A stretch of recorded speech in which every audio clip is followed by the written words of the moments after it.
With the Rugby Union Autumn Internationals currently going on, I think now is quite a good time to look at the state of rugby union in Australia and basically how the NRL is destroying it. The Rugby World Cup, one of the biggest sporting events in the world, is less than a year away. The 80s, 90s and early thousands were a golden era for the Wallabies and Australian rugby.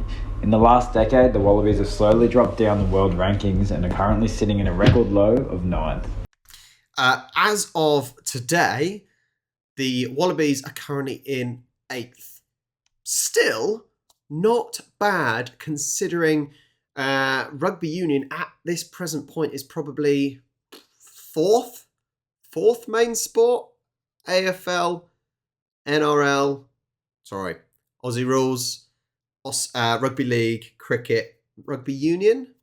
Correct me if there's any others, but still to be 8th in the world, is that really a dead sport in that country? I don't know.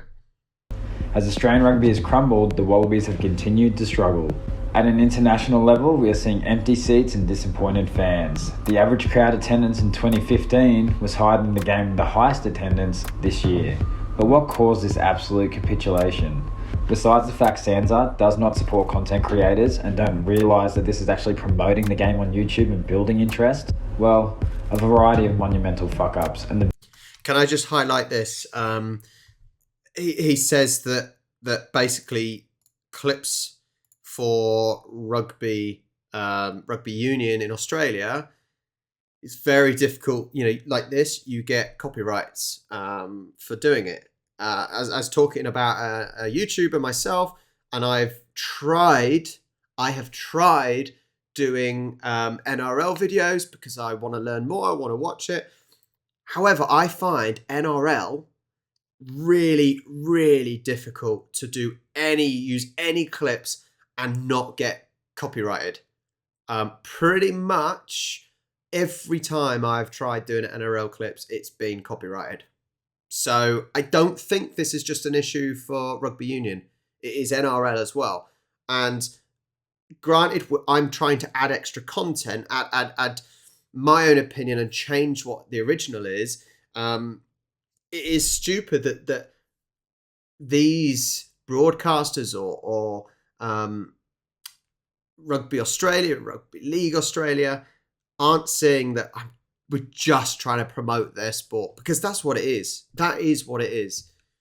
Building interest? Well, a variety of monumental fuck-ups, and the biggest competitor to rugby in Australia, the NRL. See, if you're not from Australia, New Zealand or England, you may not realise, but there's currently 480 professional rugby league players in Australia. On top of this, you have a player base that is double the size with 160,000 participants each year. Rugby league has deeply taken over the public school system and therefore captures over 65% of children as they go through school. Rugby union maintains itself as a very prestigious, small private school competition across the country. I think that is a huge thing. Now, obviously in the UK, it was rugby union that was the first creation, and it was all amateur. And then rugby league started from basically the working class northerners who needed basically to be paid to not work. And that's how that was created. But I would still say, now I'm from the south, but very much in the south, especially London and below and that, in schools, you learn rugby union. I didn't even know there were two different types of rugby, union and league. I had no idea until starting this YouTube channel. But that's interesting that at schools now, predominantly the state schools, as we would probably call it, because technically private schools are public schools. Anyway, the state schools are now teaching rugby league. Well, that makes a huge difference, doesn't it? If it ends up being that's all you know, then you're not going to try rugby union, even if it's better or you prefer it. I'm not saying they are better, either's better, but that school situation is huge. I think that is possibly one of the biggest factors in this, that if you're not teaching rugby union, but you are teaching rugby league, that is where the real drive for the sports are going to go. While this is quite the spectacle and often labelled as the pinnacle of schoolboy sport, it can't compete with rugby league, who attempts to give every kid a chance to play. You see, rugby league understands that people watch the sport for the game and also the personalities on the field. Think about Jerome Luai, Brian To'o, Viliame Kikau. People are drawn to the Panthers for their personality. Compare that to rugby union that tries to squash any kind of diversity across the game. I strongly argue that rugby union was a better product when you had Digby Ioane breakdancing after tries, Quade Cooper doing backflips and getting booed every time he ran out into a New Zealand pitch, and even when the game has controversy like the Israel Folau saga, headlines aren't always a bad thing. Literally the only players in the world at the moment with personalities, Taniela Tupou, Joe Marler, they're freaking props. Like, they're playing in the most boring position on the field. that is true. Someone like Joe Marler, he is an idiot. He's that typical bully at school, right? But actually, this guy is right. They do play in a pretty boring position. Others may disagree. And yeah, I think it would be great if you have more characters, more characters to actually... With social media nowadays, things like TikTok and Facebook and whatnot, when people are quite funny. Look, I think he's an idiot. Joe Marler is an idiot, but he can be quite funny sometimes. And if that then goes viral and things, it's drawing more eyes to the sport, isn't it? And I do actually think, I think rugby league has more fun. It has more entertaining players. It'd actually be really interesting to see some people in key positions on the field actually, having some personality, talking some rubbish on the field, getting into the niggle. That's what draws people in.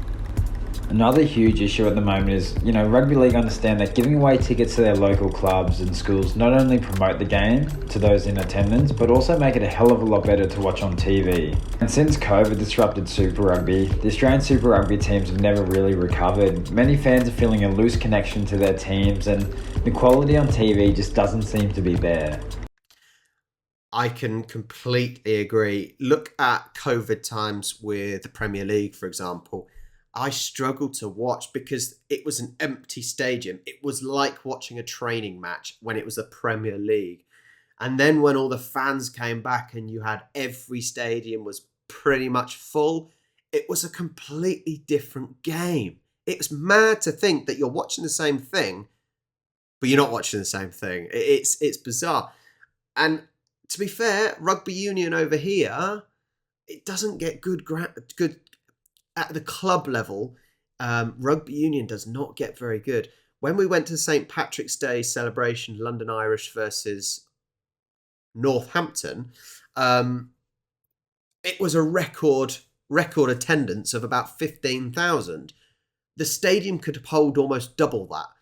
And that is disappointing. So if you can get more people in, offering cheaper tickets, then that can only be a good thing. And bearing in mind, look, how much money is really made from the spectators over sponsors and TV rights. In football, I think the people in the stadiums is minimal income compared to the TV rights. Well, Rugby Australia is trying really hard to work itself out of debt. It just can't compete with overseas competitions, pinching quality players for higher sums of money. On top of this, Rugby Australia is trying to compete with Rugby League for the cream of the crop from a schoolboy level. The only way Rugby Australia has tried to manage these problems is by spending more money. In all seriousness, they have the absolute worst business model in Australian sport. A top-down approach where the big dogs at the top of the chain milk money from every avenue possible. The biggest issue I see at the moment is signing below average TV brand deals that completely take away any exposure for rugby. Although I kinda like Stan's broadcast style, you have to pay to follow your rugby team, and Stan Sport doesn't offer much other sports content. People aren't going to accidentally stumble upon and watch rugby, or they won't already have a Stan Sport subscription to watch something else. So it's really only the people that are already looking for rugby that are going to find rugby. That's an interesting point. I think most sports now you have to pay for. There's the odd times, I like, for example, I think over here, the Super League, Rugby League, is on Channel 4. You get some Rugby Union, I think, on Channel 5. Football, it's only like the FA Cup and international tournaments that are on domestic TV, BBC One and ITV. So everything you have to pay for. Now, the only good thing is over here we have Sky Sports, we have BT Sports, and now Amazon are coming in and getting stuff. But at least if you buy one of their packages, it's not just one sport. If you get Sky Sports, for example, it is cricket, F1, horse racing. It's the darts. It's football. It's so much. You are paying for a real package of things. I really do begrudge paying money for a company like that, but at least you are getting more of your money's worth than just say one or two sports in a package. To put things into perspective, Rugby Australia signed a 3-year deal with Stan Sport for $100 million, but the NRL signed $115 million a year per year over 5 years. And it's not just the fact we're signing deals that are at a really small percentage of what Rugby League are getting, but on top of this, sponsors are going to pay teams more money based on their exposure. So every NRL club is naturally going to be more attractive to sponsors. Whereas for those Super Rugby teams, there's not as much attraction for sponsors, and that really impacts how much money is coming into the clubs. It's an interesting point. So I know I'm stopping and starting, but I want to comment on all the points that are brought up. That's an interesting point. If your product is shown to only one person compared to another product that's shown to 10 people, which one a sponsor's going to want to advertise with? The one that's being shown to more people, and therefore they're going to be making more money from sponsors. This one is my personal opinion, but overcharging at the gate, like you're selling 5,000 tickets at a 55,000 at $20 a pop. Maybe try prioritising having a good atmosphere over pocketing more money through the gate.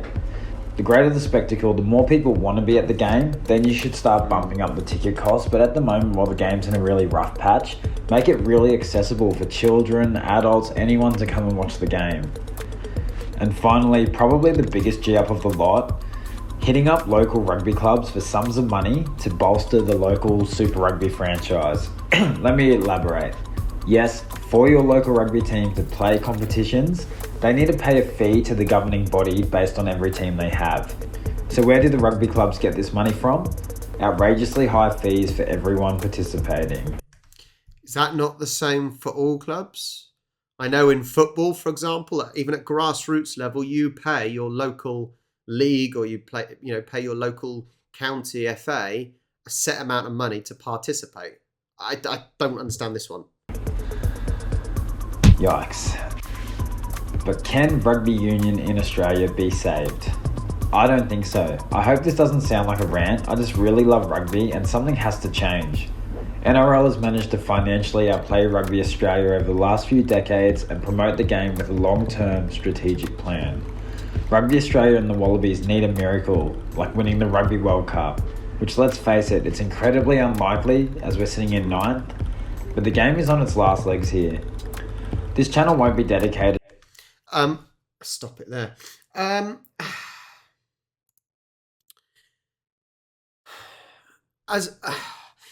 It doesn't help. I tell you what, it doesn't help when Australians keep saying that Union is dead. Because I'm pretty sure to the fans, the Australian fans of Union, they don't agree. They may not agree anyway. Australia sit in 8th spot in the world rankings at the moment. That's not bad. And I've been saying this when we do our live watch-alongs, been watching Rugby Union live watch-alongs. And the one thing I've recently said is, look, with the rankings, there are really 2 teams that are really above the others at the moment. And that's France and Ireland, in my opinion. The next sort of 8 teams, there isn't a lot between them. There really isn't a lot between them. Australia could beat England. England could beat Australia. Italy, they managed to beat Australia, but then Australia beat Scotland. It's any of those teams can win. And considering you're in 8th spot, Australia in 8th spot, and it is your 4th level sport, is it really that bad? I don't know. I know Australia have been higher, but everyone goes through peaks and troughs, right? You know, I don't think every team can be expected to stay in the same ranking spot. And when those teams around in that top 10 are so close, then it's always going to change. And so maybe the situation isn't as dire as some people think. But obviously, there is room for improvement. Maybe trying to get some of those league players to come over to Union, maybe have a bit more exciting, trying to find ways to get more sponsorship in, better TV deals. Who knows? I don't know. I'm no expert. I'm just watching a video, giving my reaction. Let me know your thoughts down below in the comments. It'd be lovely to hear them. Make sure you like and subscribe. Do loads of watch-alongs, so make sure you join the Discord server. And when I do a watch-along, I put it in the schedule. Come and join me. I'll catch you next time.